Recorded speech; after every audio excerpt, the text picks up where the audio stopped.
The Towson University Tigers get set to open up their CAA play this Saturday. We'll talk about it on this edition of the Tiger Football Report, which starts now.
For an athlete, there's nothing scarier than a torn ACL.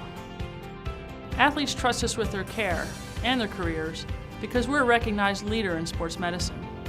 Get back to your active life sooner with MedStar Sports Medicine. Wise Market's ice cream plant is based in Sunbury, Pennsylvania, and it's locally owned and operated. We've been making our ice cream for nearly 50 years. We create roughly 70 flavors of ice cream right now. We use local ingredients, especially our cream, which is from our milk plant.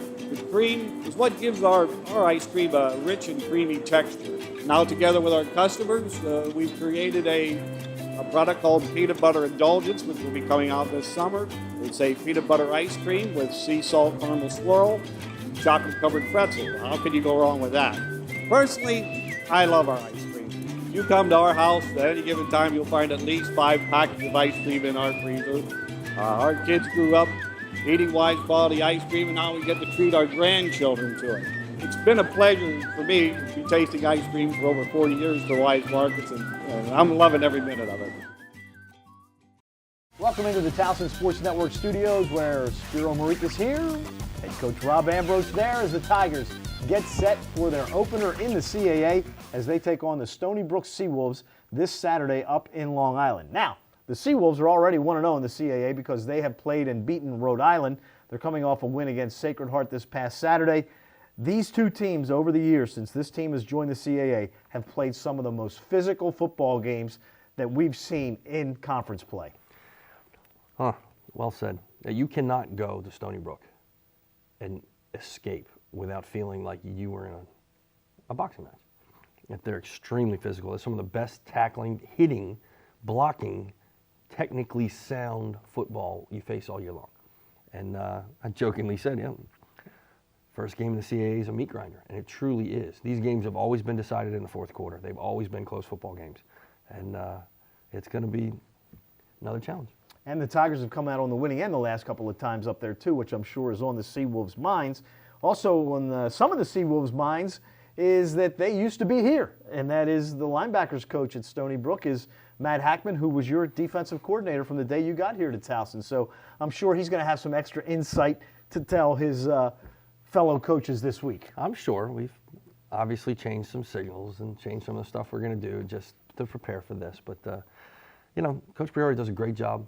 They got a senior quarterback who's really, really talented. They got a senior tailback who's really, really talented. They perennially play some of the best defense in the country in a league that's really, really good. I think last year they were top 3, top 5 in 7 of the major defensive statistical categories. So they're a hard team to score against, they're a hard team to run against, they're a hard team to play. That's life in the CAA.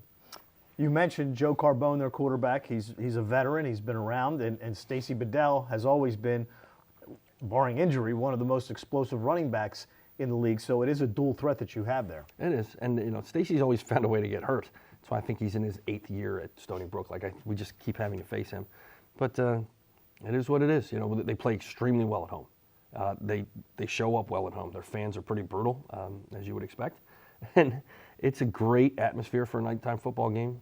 I'm glad we get to play it. We're going to play them, if I understand it correctly, with the change in the schedule. We'll play them every year from now on. Really? Mm-hmm. Okay.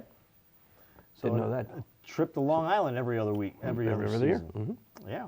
Well, Hofstra used to be there. We're used to going along. That's right.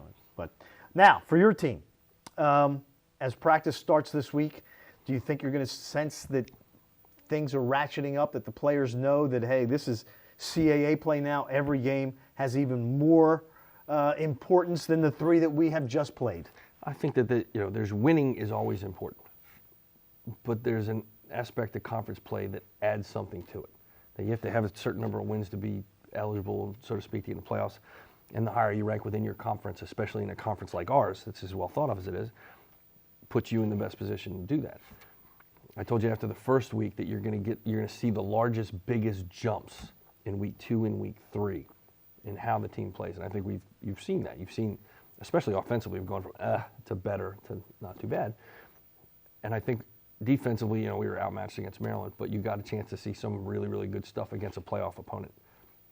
While our out-of-conference schedule is extremely challenging, it does prepare us well for conference play.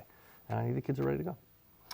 Your offense going into this week, some guys possibly to play this week, but we're starting to see your wide receivers getting some experience. We talked in the last show about Jabari, but we also saw John Simmis transfer from Rutgers for the first time. He came up with some big catches for you.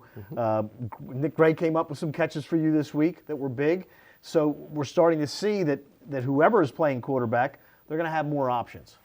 The fact that we are as deep as we are at wideout, and I said this at the beginning of camp when we knew we had this many guys that didn't have experience but could play, could really play. I said competition is going to be fierce, and they're going to get better at a much faster rate because there are so many guys who can play. So you don't want to work hard today, on Tuesday? No problem. You can go stand over there. These guys are going to work hard, and they're going to be the ones that play.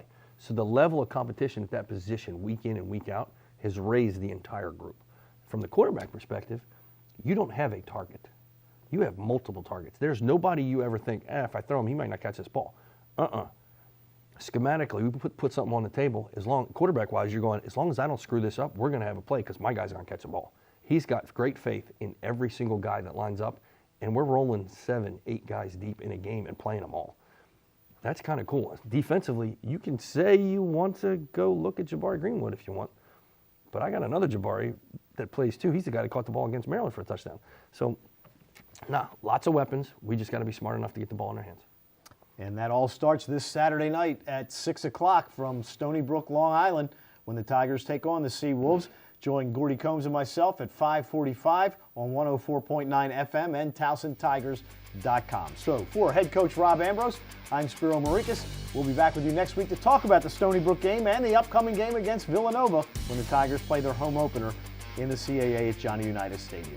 Thanks for watching once again to another edition of the Tiger Football Report. And as always, go Tigers.